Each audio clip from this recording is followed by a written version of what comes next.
Anong ganap sa mundo ng showbiz?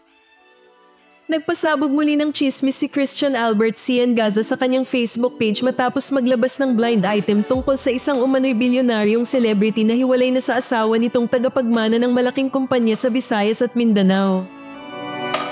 Sa kanyang post, tila nagtanong pa si Cian kung may prenup ba si super famous celebrity girl at kung nautakan ba umano ng babae ang lalaki. Hindi pinalampas ni Ellen Adarna ang pasaring at naglabas ng IG stories na puno ng pang-aasar at pabirong tono. Kailangan pa na ng biogesic. Ano ko naman pakasalan? Hindi naman propose. And billions? Oh my God, billions. The only billions. Ang anino ng billions na nakita ko ay sa flood control lang. Oh my God. Billionaires. C family.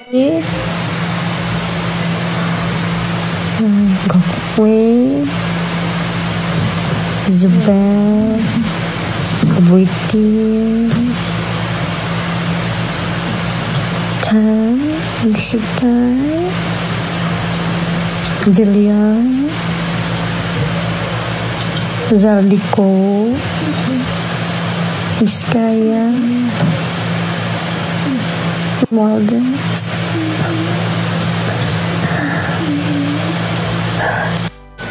And huwag mong ismulin si Biogesic because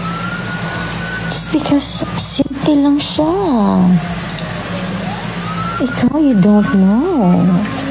But ang assets nun, I know. You know?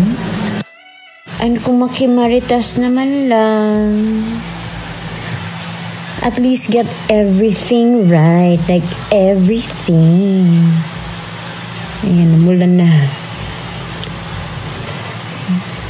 No, mahirap na masabihin ng unreliable source or amalaya. Sa dulo ng kanyang post, tila pinaalala ni Ellen na hindi siya natitinag sa chismis at walang basehan ng mga haka-haka. Pinabulaanan din ni Derek Ramsey ang pa-blind item ni Cian. Morning, guys. So, there's this issue about Mr. Cian Gaza. I'll just keep this very simple.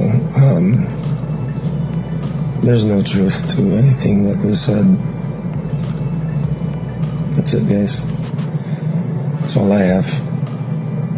Tanong ng netizens, pinaringgan ba ni Ellen Adarna si Cian Gaza sa kanyang IG stories o simple lang talaga siyang nakisakay sa chismis?